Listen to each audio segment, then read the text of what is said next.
शुभ संध्या सभी देखने वाले श्रोताओं को। तो दोस्तों आज फिर से हाज़िर हैं आपके समक्ष एक नया वीडियो लेकर, नया विषय लेकर।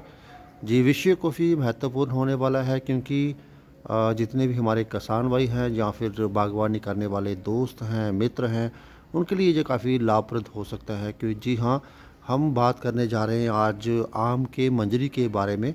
हालांकि इस मंजरी के ऊपर हमने पहले भी कई बार वीडियो बनाए हैं, परंतु आज का विषय कुछ और है। जी हाँ, क्योंकि मंजरी जो है वो गुच्छादार हो चुकी है और ब्लैकिश यानी कि काला पड़ना शुरू हो गई है और इसके फल में तब्दील नहीं हो रही है। हम आज इसके बारे में बात करेंगे और जानेंगे क्या है कारण और क्या है निवारण। जी हाँ, यहाँ पे सबसे पहले आपको कुछ दिखाना चाहेंगे हम। हालांकि ये वाली मंजरी आप देख सकते हैं, ये जो ब्लैकिश हो रखी है यहाँ पे आपको दिख रही होगी। तो आप मंजरी जो है दोस्तों ये गुच्छादार हो चुकी है, परंतु ये फल में तब्दील नहीं हो रही है। और इसी के साथ साथ यहाँ पे आप देख पा रहे हैं दूसरी जो मंजरी है, यहाँ ये जो फलों में भी तब्दील होना शुरू हो चुकी है। हालांकि इसके फल भी बन चुके हैं और यहाँ पे कम है। ये पेड़ जो है, जैसे कि हमने पहले भी बनाया था, ये केसरी वैरायटी का पेड़ है दोस्तों। ये इसकी दो ब्रांचेस थी, जैसे अभी आपको बताएंगे। यहाँ पे ये नीचे से यहाँ से दो ब्रांचेस में डिवाइड हुआ था। यहाँ से आप देख पा रहे हैं, यहाँ से ये दो ब्रांचेस में डिवाइड हुआ था। एक ये है और नीचे से एक ही तना है, दो ब्रांचेस में यहाँ से डिवाइड हुआ था। हैरानगी की बात है कि ये जो इस डाल के ऊपर इसका फल जो है वो लगा है और इस डाल के ऊपर जो फल जो है वो नहीं लगा है। ये काफ़ी रोचक विषय बन चुका है और मैं खुद भी हैरान हूँ, परेशान हूँ और थोड़ा सा रिसर्च भी कर रहे हैं और किया भी है कारण जानने के लिए कि ऐसा क्यों हुआ और क्या क्या वजाहत रही कि जिसकी वजह से ये जो फल जो है वो उसमें तब्दील नहीं हो पाया।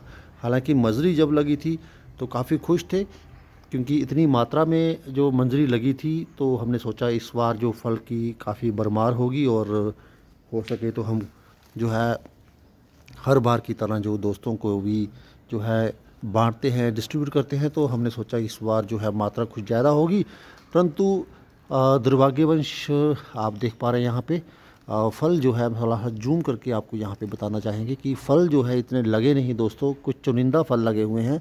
जितनी मंजरी लगी थी उसकी एक्सपेक्टेशंस के हिसाब से यहाँ पे कम से कम 20% फल जो है वो भी तब्दील नहीं हुए। आप देख पा रहे हैं यहाँ पे, नज़दीक से आपको दिखाऊंगा। यहाँ पे आप देख रहे हैं ये वाली पूरी की पूरी मंजरी में एक भी फल जो है नहीं बन पाया है। और आप देख पा रहे हैं, अगर जहाँ से करीबी से दिखाऊंगा, ये हल्का सा ब्राउनिश और ब्लैकिश जो है वो हो चुका है। और इसी के साथ चलते चलते आपको यहाँ पे दिखाएंगे, ये देखिए आप, ये जो गुच्छादार हो चुके हैं मंजरी, इसमें अभी फल बनने की कोई गुंजाइश बची नहीं है। तो हम कोशिश करेंगे इसको जो है वो यहाँ से रिमूव कर देंगे। जी हाँ, ये किसी एक फंगल डिजीज़ का अटैक है बेसिकली, और साथ ही साथ में जो प्लांट को जो पोषक तत्व मिलने चाहिए थे शायद उसकी कहीं जो है वो डेफिशिएंसी रही चुकी है, जिसकी वजह से ये इस प्रकार की जो डिज़ीज़ है, इस प्रकार का जो सूरत हाल जो है वो इस आम के पेड़ के साथ हुआ है। तो धोखा तो हुआ है हमारे साथ भी और इस पेड़ के साथ भी। तो अब करना क्या है, करना कुछ नहीं है, बस खाली इसको हम यहाँ से जो है रिमूव करते जाएंगे, क्योंकि ये एक्स्ट्रा बर्डन पड़ गया हुआ है पौधे के ऊपर। आप देख पा रहे हैं यहाँ से, ये देखिए, ये जो गुच्छेदार मंजरी जो बन चुकी है, ये अब फल में तब्दील होना इसका जो है 100% जो है वो निषेध है, नहीं बन पाएगा। इसीलिए कोशिश कर यहाँ पे हम करेंगे कि जो हाथ में पहुँच पा रही है इसको हम जो है तोड़ के नीचे फेंक देंगे। ठीक है जी। तो हालांकि ये जो चीज़ है ये सिर्फ आम के एक डाल के ऊपर हुई है, और आपको वहाँ बताते चलें कि वो देखिए आप टॉप में, वहाँ पे जो मंजरी बनी है वहाँ पे फिर भी कुछ फल बने हुए हैं। हालांकि फल जितने मंजरी के हिसाब से लगने थे वो नहीं लग पाए, क्योंकि आप सबको मालूम होगा कि पिछले ही दिनों में काफ़ी सारे तूफ़ान और बारिश का जो मौसम था और उसकी वजह से, क्योंकि lot of reason are there to hold the fruits but unfortunately the weather conditions were in such way कि जो फल है वो रुक नहीं पाया। तो चलिए जिसकी हम बात कर रहे थे, ये जो गुच्छेदार मंजरी के बारे में जो काली हो चुकी है, इसके बारे में। तो दोस्तों बेसिकली देखा जाए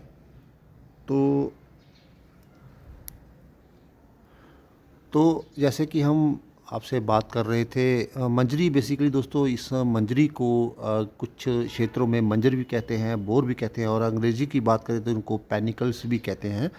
तो दोस्तों ये जो जैसे बताया कि ये जो मंजरी है, जो बोर है, जो काला हो रखा है और यहाँ पे इसका फल में तब्दील नहीं हो रहा, इसके टिकोले नहीं बन पा रहे, तो ये एक ऐसी स्थिति आ गई है जिसको हम स्टैगरिंग कहते हैं दोस्तों। इस स्थिति को स्टैगरिंग कहा जाता है बागवानी की भाषा में। यहाँ पेड़ की शाखाएं अलग अलग समय पर जो है वो फल देती हैं, परंतु यहाँ पे फल की तो गुंजाइश है नहीं। हालांकि जैसे कि बताया कि ये जो पेड़ की 2 ब्रांचेस में डिवाइड हो चुकी थी मंजरी, तो ये बेसिकली पोषक तत्वों का भी अंतर होता है। जैसे कि बताया कि जो ऊपर वाली जो मंजरी थी वो उसमें फल जल्दी लग गया, और ये नीचे वाली 2 ब्रांचेस थी इस पे के ऊपर बाद तो लेटर ऑन जाके इसके ऊपर जो फल जो मंजरी जो लगी इसके पैनिकल्स आए। तो ये कई बार क्या होता है कि किसी दूसरी ब्रांच को पोषक तत्व न्यूट्रिएंट्स ज़्यादा मिल जाते हैं और दूसरी को नहीं मिलते, और उसी की वजह से ये सारी जो स्थिति है ये बन पाती है। दोस्तों ये मंजरी का काला रंग पड़ जाना या गुच्छेदार होकर रुक जाना, ये बेसिकली देखा जाए तो एक बीमारी का संकेत भी होता है। ये एक फंगल डिजीज़ होती है जिसको हम फुफद भी बोलते हैं। तो मंजरी को बचाने के लिए अगर हो सके तो हल्के कीटनाशक या फिर फंगीसाइड का जो छिड़काव है वो हम किसी एक्सपर्ट्स की सलाह लेकर जो है वो हम जो उसके वो छिड़काव कर सकते हैं। अगर पेड़ों में जो पेड़ों की जड़ें हैं दोस्तों, अगर उसमें उचित मात्रा की नमी जो है, खाद है, वो भी नहीं है, तो उसको भी जो बरकरार रखना बड़ा लाजमी है। तो उसको भी कोशिश करें कि वो भी जो है वो अपनी इक्वल क्वांटिटी में बरकरार हों, ताकि बोर का फल जो है बनने में जो उसको ऊर्जा चाहिए उसका जो कमी ना हो दोस्तों गुच्छा रोग जिसको हम मैंगो माल फॉर्मेशन भी कहते हैं, इसको डिजीज़ को, जैसे हम बताया कि इसको गुच्छा रोग हो गया है, गुच्छे लग चुके हैं और फल में ये तब्दील नहीं हो पा रही, तो उसको हम गुच्छा रोग या फिर मैंगो माल फॉर्मेशन के नाम से भी जो है वो पुकार सकते हैं। तो इसका इलाज, जैसे हमने स्टार्टिंग में बताया कि इसका कारण और निवारण हम दोनों पे बात करेंगे। तो अगर इसका मंजर जो है वो गुच्छेदार होकर रुक गया है, तो ये देखा जाए तो इसको फ्यूजेरियम नामक एक फंगस होता है, जो या फिर पोषक तत्वों की कमी भी हो सकती है, परंतु इसमें ज़्यादा पॉसिबिलिटी है फ्यूजेरिज्म की। जी हाँ, फ्यूजेरियम एक ऐसा फंगस है जो कि इस मंजर को आगे नहीं बढ़ देने देता और यहीं पे इसको जो है वो इसकी ग्रोथ को रोक देता है और ये टिकोलों में जो है तब्दील नहीं हो पाता। तो दोस्तों कटाई सबसे पहले प्रभावित मंजर है, इसका जो मैं बता रहा हूँ निवारण इसका एक ही है। जैसे कि बताया मैंने आपको कि अगर हो सके तो इसको आप फटाफट जो यहाँ से है वो तोड़ते जाइए और कट करते जाइए, जैसे कि मैंने यहाँ से किया है। ठीक है जी, इसको आप जितना हो सके यहाँ से, क्योंकि ये बाकी वाले जो फल बचे हुए हैं उन पर भी यहाँ पे इसको प्रभावित कर रहा है, उनके ऊपर भी बैड इफेक्ट जो है वो डाल रहा है। ठीक है, जैसे इस प्रकार से अगर आपके पास कोई शार्प टूल नहीं है तो आप हाथ से भी इसको आराम से इस प्रकार से तोड़ सकते हो। जी हाँ बिल्कुल, क्योंकि ये एक डिजीज़ जो है, जैसे कि बताया मैंने आपको मैंगो मालफॉर्मेशन, ये उसका एक रोग जो है वो बन चुका है। तो सबसे पहले प्रभावित मंजर जो है उसको फटाफट जो है वो हमने टहनी से हटा देना। हालांकि हो सके तो टहनी 15-20 सेंटीमीटर उससे पीछे ही हटा दें। तो कटी हुई टहनियों को जो है हम कोशिश करें कि जो पौधों से, पेड़ से काफ़ी दूर लेकर जां तो उसको जला दें, या फिर गहरी ज़मीन में जो गड्ढा गाड़ के उसके हम नीचे दफना दें। तो दवा का लेप अगर है तो कटी हुई जगह पर जो कॉपर ऑक्सी क्लोराइड का गाढ़ा लेप जो बनाकर आप वहाँ पे उसको लगा सकते हैं, ताकि दोबारा जो है फंगस ना बढ़े। छिड़काव की बात करें तो संक्रमण को रोकने के लिए दोस्तों एक्जोकसिस्ट्रेविन 18.2% प्लस जो है डिफेनोकनोजोल 11.4% जो है इसका मिश्रण करके जो है आप इसका छिड़काव जो है आराम से अपने पौधे के ऊपर कर सकते हैं। तो इसका मिश्रण जो है 1 मिलीलीटर प्रति लीटर पानी में घोल इस करके छिड़काव जो है आराम से कर सकते हो। तो दूसरा बुन्ना कीटा मैंगो हॉपर जो होता है, इसको मैंगो हॉपर भी अगर सुना होगा, अगर कोई आम के पेड़ों के बारे में अगर कोई ज्ञान रखता होगा तो उसको मैंगो हॉपर के बारे में भी काफ़ी जो है वो इल्म होगा। उसका नियंत्रण भी काफ़ी ज़रूरी है। कभी कभी कीटों के रस चूसने से भी मंजर काला पड़कर सूख जाता है। तो दोस्तों ये भी सारी चीज़ें ये कारण जो आपके सामने हमने शेयर किए, इसमें महत्वपूर्ण सावधानियां बरतने की भी कुछ ज़रूरत है। जी हाँ, छिड़काव का समय जब फूल पूरी तरह खिले हों, खास करके 50% से अधिक, तब तेज़ दवाओं का स्प्रे ना करें।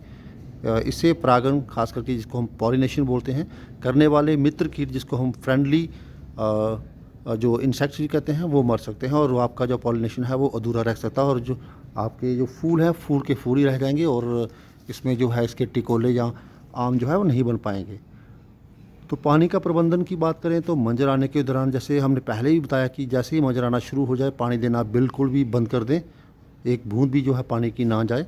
जब फल मटर के दाने के बराबर हो जाए तब सिंचाई शुरू करें। पौधों की सेहत, तने पर हो सके तो चूने या फिर कॉपर सल्फेट का मिश्रण जो है वो लगाने से भविष्य में रोगों से सुरक्षा जो है ज़रूर मिलती है। तो कुल मिलाकर बात करें, इस काला या गुच्छेदार बीमारी का इलाज, उसका कारण और निवारण हमने आपको बताया। तो अगर हो सके तो इनको फटाफट जो है अपने पेड़ से हटा दीजिए, क्योंकि फल में तब्दील ये बिल्कुल भी नहीं होगा। तो ये था हमारा आज का वीडियो। हमने कोशिश की है पुरजोर करके कि ताकि जो इसकी कारण और निवारण जो है वो आप तक पहुंच पाएँ और आप जो है इसका लाभ ले सकें वीडियो का। हो सके तो दोस्तों तक, अपने किसान भाइयों तक और बागबानी करने वालों तक ये वीडियो जो है ज़रूर पहुंचना चाहिए, ताकि वो भी इसका लाभ जो है वो उठा सकें। तो हमें दीजिए इजाज़त, फिर से हाजिर होंगे एक नई वीडियो के साथ, नए विषय के साथ। तब तक दीजिए हमें इजाज़त। शुभ संध्या, आपका दिन शुभ रहे।